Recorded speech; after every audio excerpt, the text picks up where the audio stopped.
Yes. Why is it, do you have a sense by now what it is about Calgary's market that has made it a problem for this company to operate as opposed to, say, Montreal or Vancouver? Well, I think by and large, what we have is a real shift in car sharing, and it's a real economics issue, which is if I can pay X dollars for driving my own vehicle, finding parking, and so on, and I can pay Y dollars for having someone drive me using a driver car share model, then I'm going to make that call. So when Car2Go launched here in Calgary, I remember them saying we were one of their most successful markets anywhere in the world.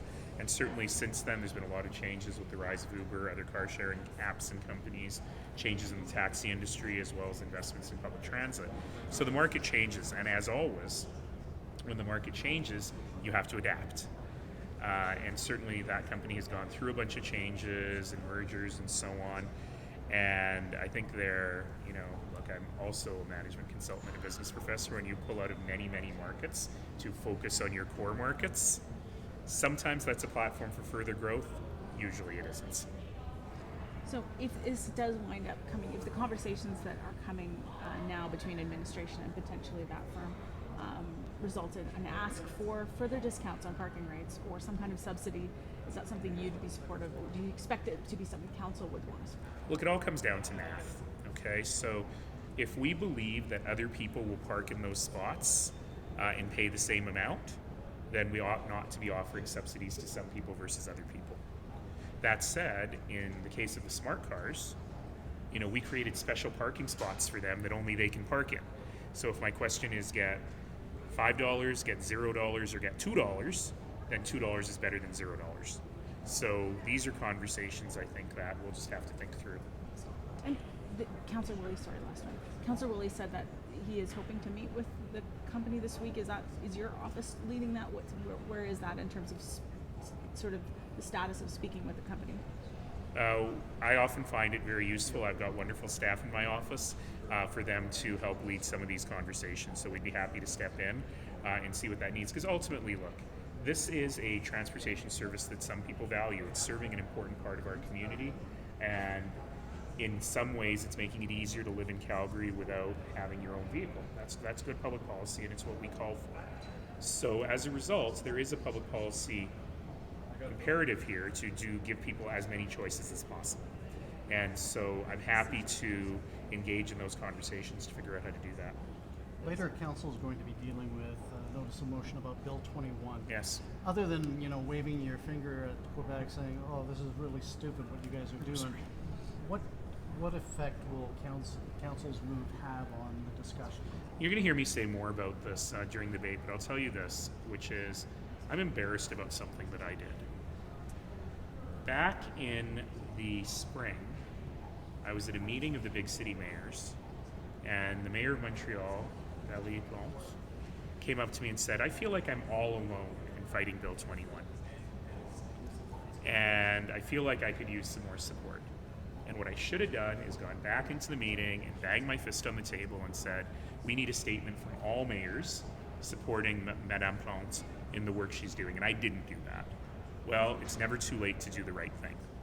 And so I think that it's important for us to be able to make a stand to tell our own citizens of minority faiths that we stand for them and we stand by them, to say that we stand for a nation that believes in its own charter of rights. And by the way, that we also stand for municipal rights, because let's not forget, Bill 21 tells cities who they can and cannot hire, and it prevents cities from hiring the best people for their job. That is an extraordinary encroachment on the rights of citizens who live in cities, so it's absolutely valid for us to have a conversation about this. You've spoken about federal leaders on this issue. Do you recall why you didn't do that day in Montreal? I should have done it. Really, I should have done it, because ultimately, there were many, many things on the table.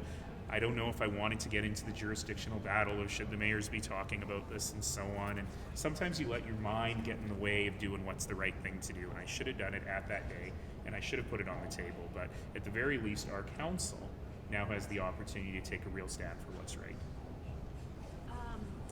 This follows a couple other cities that have had similar votes on this issue. I believe Victoria and Brampton.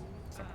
Do you know of any other cities that are looking at this, or is this something that you hope will encourage more cities to I will do something that I don't think I've ever done before, which is if this motion passes today, if Councillor Chahal's motion passes today, I am going to forward it to all mayors across the country and encourage them to do the same. The discussion with the police station downtown this afternoon. What do you see coming out of that today? Well, you know, it's certainly something that we can look to have folks consider. I am of two minds on it. I don't really understand why a bricks and mortar station is more important than actually having officers on the street. To me, the latter is more important than the place you go to, you know, file a complaint. There are reasons that it makes sense, but I need to be convinced. All of that said, I have to remind my council colleagues that we do not have the rights to tell the police how to run their business. The police are run by a volunteer police commission, and that's important. You need to have civilian control over policing decisions. If politicians are telling the police what to do, there's a very short step to politicians telling the police who to arrest. And we have to be very, very careful that we can make suggestions, we can provide input, but ultimately the experts and the civilians that oversee them have to make these decisions. I just want to quickly follow up on something that I've been meaning to ask you but keep forgetting about.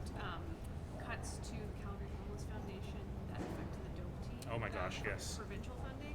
So at the time, I believe the Calgary Homeless Foundation was saying that they would hope that the city would step in and start funding some of these initiatives a little bit more that actually relate to things that might fall within city mandate. Is there any possibility that can happen at this time, given the current budget situation the city's looking at? You're asking a question that requires a very broad conversation. I'm not interested in City of Calgary taxpayers picking up the tab for downloading of provincial responsibilities. And it must be said that if you're talking about that term downloading, what you're talking about is replacing provincial funding with increases in property taxes, the most unfair form of taxation there is. And I don't think that that is a good outcome for anyone. Ultimately, the province needs to fund the province's responsibilities. In terms of the DOPE team, the city is it's an incredibly vital service. It's critical. And particularly for people who live in the Beltline, who live in other neighborhoods, this is a service that you absolutely must have. But it's also a service that is a provincial responsibility.